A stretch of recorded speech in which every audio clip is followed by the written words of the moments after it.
Hello everyone, आज बात करेंगे हम आपको एडवांटेज और डिसएडवांटेज आर्टिफिशियल न्यूरल नेटवर्क की। तो पहले बात करते हैं एडवांटेजेस की।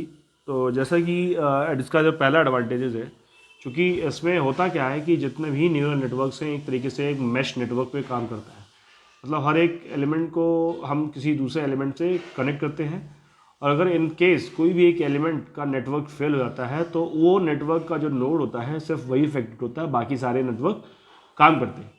जैसा कि आपने इसके डायग्राम में देखा था कि हमने कोई भी किसी भी एक प्रोसेसिंग यूनिट को, किसी भी एक नोड को हर एक नेक्स्ट आर्टिफिशियल न्यूरॉन से कनेक्ट किया था। तो उसमें से अगर कोई भी एक नोड अफेक्टेड होगा तो सिर्फ वही इफेक्टेड होगा, बाकी पूरा नेटवर्क काम करेगा, क्योंकि वो पैरेलल नेचर में काम करते हैं इस वजह से। तो एक ये उसका पहला एडवांटेज है। दूसरी बात करते हैं कि जब अगर हम किसी भी न्यूरल नेटवर्क की बात करें तो जो न्यूरल नेटवर्क हमारा है वो उसको हमें बार बार अगर आउटपुट गलत आता है तो उसके लिए रीप्रोग्राम नहीं करना पड़ता, बल्कि उसके अंदर एक लर्निंग कैपेबिलिटी होती है जिससे वो खुद को चीज़ें समझ के उसको वापस आउटपुट सही से एक्यूरेट आउटपुट प्रोवाइड करें।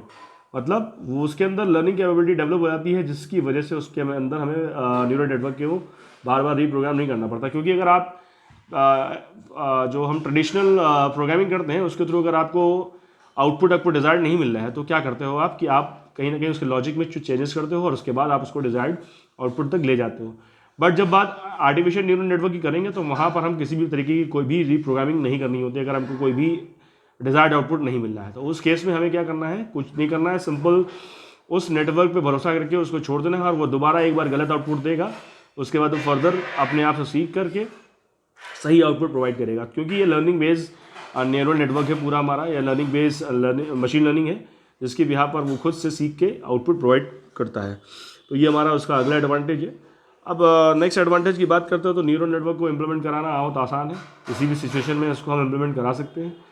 नेक्स्ट बात करें कि ये जो न्यूरल नेटवर्क है किस तरीके से आउटपुट प्रोवाइड करता है, कैसे भी किसी भी कॉम्प्लेक्स प्रॉब्लम को बहुत आसानी से सॉल्व करता है। तो उसका लिए इसका बड़ा एडवांटेज ये है कि वो जो भी नॉलेज गेन करता है वो अड़ोस जो आपकी इसकी जो इन्वायरमेंट्स में जो सराउंडिंग्स हैं उन्हीं के बिहाफ पर जो पैरामीटर्स दिए हुए हैं उन पैरामीटर्स को एक्सेस करता है, देन उसके बाद करस्पॉन्डिंग आउटपुट प्रोवाइड करता है। तो ये हमारे कुछ उसके एडवांटेजेस हैं। वैसे तो एडवांटेजेस हैं भी बहुत सारे, अगर हम बहुत डिटेल में बहुत एडवांटेज पे नहीं जाएंगे, छोटा सा टॉपिक है इसलिए इसको बहुत कम समय में इसको ख़त्म करेंगे।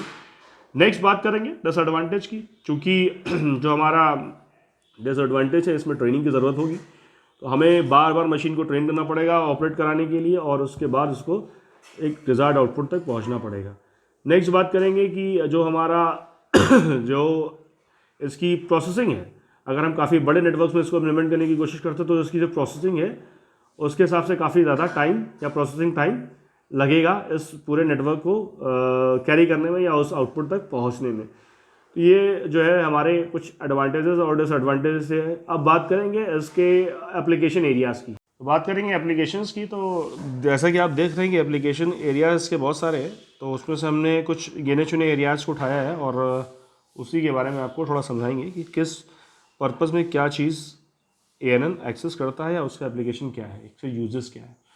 तो जैसे बात करेंगे पहला जो एप्लीकेशन है वो एरोस्पेस को लेकर के है, जहाँ पर हम अपने आप से एयरक्राफ्ट में पायलट जो होता है उसके एयरक्राफ्ट की जो फॉल्ट है, कहाँ पर फॉल्ट आ रही, क्या फॉल्ट आ रही, उसको डिटेक्ट करने के पर्पज़ से, यानी किसी मशीन की वर्किंग कैसी, उसके फंक्शंस कैसे परफॉर्म हो रहे हैं, किस तरीके से उसमें फॉल्ट आ रही, तो उस फॉल्ट को एक मैकेनिक ना डील करके एक मशीन डील कर रही है और आपस में और अपने आप ही उस फॉल्ट को डिटेक्ट कर पा रही है। तो ये जो प्रॉब्लम होगी वो एक तरह से एप्लीकेशन एरिया है ANN का। नेक्स्ट बात करते हैं ऑटोमोटिव इंडस्ट्री की, तो जहाँ पर हमारा ऑटोमेटिक गाइडेंस सिस्टम है, ऑटोमोबाइल गाइडेंस सिस्टम हो, तो उस पर्पज़ से भी हम इस इंडस्ट्री में ANN का यूज़ करने को देखने को मिल सकता है। नेक्स्ट बात करते हैं मिलिट्री पर्पज़ से। मिलिट्री पर्पज़ में जैसे अगर हमें किसी व्हीकल को ट्रैक करना है, किसी टारगेट को ट्रैक करना है, किसी ऑब्जेक्ट को डिस्क्रिमिनेट करना है कि ये बंदा हमारा एक्चुअल में क्रिमिनल है कि नहीं है, तो उस पर्पज़ से भी हम ANN का यूज़ या न्यूरल नेटवर्क का यूज़ कर सकते हैं, जहाँ पर हमें किसी ऑब्जेक्ट को ट्रेस करना है, उसको डिस्क्रिमिनेट करना है किसी क्रिमिनल से, किसी भी तरीके से किसी सिग्नल से इमेज को आइडेंटिफाई कराना है, तो फेस को रिकॉग्नाइज कराना, उस पर्पज़ से भी हम इस ANN का यूज़ देखने को आपको मिल सकता है। नेक्स्ट बात करेंगे इलेक्ट्रॉनिक्स पर्पज़ से। तो इलेक्ट्रॉनिक पर्पज़ में जैसे चिप, चूँकि चिप फेलियर या इस तरह के टास्क जो इंसान परफॉर्म कर सकता है, जो ह्यूमन बीइंग परफॉर्म कर सकता है, किसी चिप के फेल होने को डिटेक्ट कर सकता है, तो उस पर्पज़ से भी हमारा आर्टिफिशियल न्यूरल नेटवर्क काम में लाया जा सकता है कि अगर जो हमने चिप का लेआउट तैयार किया उस कैसा है, वो क्या है और उसकी फंक्शनिंग क्या है, उसका वो किस सिचुएशन में फेल हो सकता है, किस में फेल नहीं हो सकता, तो उसकी पूरी एनालिसिस इस एएनएन के थ्रू पॉसिबल है।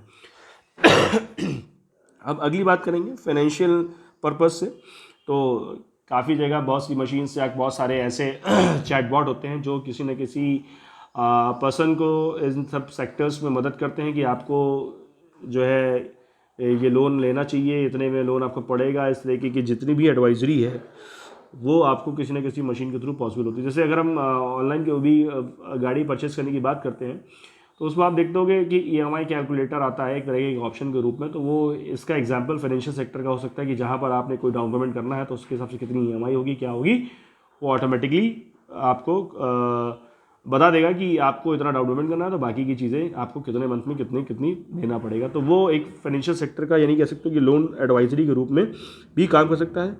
किसी करंट में जो करेंसी है उस वैल्यू, उसकी वैल्यू का प्रोडिक्शन क्या होगा, तो उस पर्पज़ से भी इसका यूज़ हम कर सकते हैं। नेक्स्ट बात करते हैं मैन्युफैक्चरिंग की, तो या आपकी इंडस्ट्रियल पर्पज़ की। तो इंडस्ट्रियल पर्पज़ में अगर हम बात करें तो कोई प्रोसेस किस तरीके से मैन्युफैक्चर हो रहा है, किस तरीके से उसका जो प्रोडक्ट है उसका डिज़ाइन है, उसकी एनालिसिस क्या है, मशीन का मेंटेनेंस क्या है और उसकी एनालिसिस क्या है, तो उस फील्ड में जो है भी हम इसका यूज़ कर सकते हैं। यानी जो मैन्युफैक्चरिंग लिखा है, इस मैन्युफैक्चरिंग को आप मैन्युफैक्चरिंग ना समझ करके इसको आप इंडस्ट्री समझो। तो इंडस्ट्री पॉइंट ऑफ व्यू से हम जो एएनएन का यूज़ है वो किसी भी तरीके का जो प्रोडक्ट का डिज़ाइन है, मशीन का जो मेंटेनेंस है, उसकी मैन्युफैक्चरिंग है, उसका कंट्रोल करना है, उसकी एनालिसिस है, तो वो सभी पर्पज़ से एएनएन का यूज़ भी कर सकते हैं।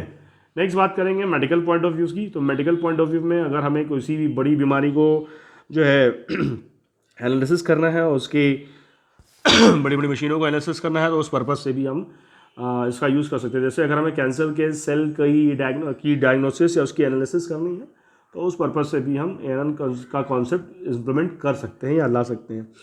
अगर हमें इलेक्ट्रोकार्डियोग्राफी यानी ईजीजी की एनालिसिस करनी है, किसी की हार्ट बीट कितनी है, पल्स कितनी क्या है, उसको कैसे उसको हम सजेस्ट कर सकते हैं, तो उस पर्पज़ से भी, इस पॉइंट ऑफ व्यू से भी हम इस मेडिकल फील्ड में एएनएन का यूज़ करेंगे। नेक्स्ट बात करेंगे स्पीच की। तो जैसे अगर किसी की स्पीच को रिकॉग्नाइज करना है, उसको क्लासीफाई करना है, तो इस सारे पर्पज़ से अगर जो है हम एएनएन का यूज़ कर सकते हैं। मतलब कहने का है कि अगर आप कोई किसी के सामने कुछ भी मशीन के सामने कुछ टेक्स्ट या वर्ड, आप कुछ वॉइस कमांड प्रोवाइड कर रहे हो, तो उस वॉइस कमांड को मशीन आइडेंटिफाई करेगी और उसके बाद उसका करस्पॉन्डिंग आउटपुट प्रोवाइड करेगी। यानी उस स्पीच को सिंथेसाइज करते हुए उसका एनएलपी परफॉर्म करेगी, यानी एनएलयू परफॉर्म करेगी, देन उसका आउटपुट परफॉर्म करके आपको दे देगी कि आपने जो वॉइस कमांड दी थी उसका टेक्स्ट में इसका मीनिंग ये है। तो उस पर्पज़ से भी हम इस एएनएन कॉन्सेप्ट का यूज़ कर सकते हैं। नेक्स्ट बात करेंगे ट्रांसपोर्टेशन पॉइंट ऑफ व्यू की। तो ट्रांसपोर्टेशन में जो ब्रेकिंग सिस्टम है उस जगह पे भी हमें एएनएन को इम्प्लीमेंट किया है या एएनएन इम्प्लीमेंट हो रहा है। जैसे अगर हम बात करें तो फुजी लॉजिक का कॉन्सेप्ट आता है जहाँ पर ट्रांसपोर्टेशन में हम एंटी ब्रेक सिस्टम यानी एबीएस सिस्टम जो हमारा आज के व्हीकल्स में इम्प्लीमेंट किया जा रहा है, तो उस पर्पज़ से जो है यहाँ हम ट्रांसपोर्टेशन में एएनएन यूज़ कर सकते हैं या इम्प्लीमेंट कर सकते हैं। व्हीकल को शेड्यूल कराना, उसका रूट क्या होगा, कैसा होगा, तो वो सब भी हम डिसाइड कर सकते हैं या बता सकते हैं एएनएन की मदद से। नेक्स्ट बात करेंगे तो एज अ सॉफ्टवेयर भी हम इसका यूज़ कर सकते हैं। किसी भी पैटर्न, फेस के पैटर्न को रिकॉग्नाइज कराना है, उसको आइडेंटिफाई कराना है, तो उस पर्पज़ से भी, उस पॉइंट ऑफ व्यू से भी हम इस सॉफ्टवेयर के तरह पे हम एएनएन का यूज़ कर सकते हैं। जैसे एग्जांपल के तौर पर अगर हम देखें तो ओसीआर होता है, ऑप्टिकल कैरेक्टर रिकग्निशन, यानी कोई भी अगर आपकी इन्फॉर्मेशन ऑप्टिकल फॉर्म में लिखी हुई है तो उसको एक बाकायदा एक किसी कोड के थ्रू हम आइडेंटिफाई कर सकते हैं। तो ये कुछ हमारे एप्लीकेशंस हुए इस एएनएन के। उम्मीद है कि पसंद आए होंगे आपको, और इसके बाद हम नेक्स्ट वीडियो में अपना डीप लर्निंग लेकर के आएंगे।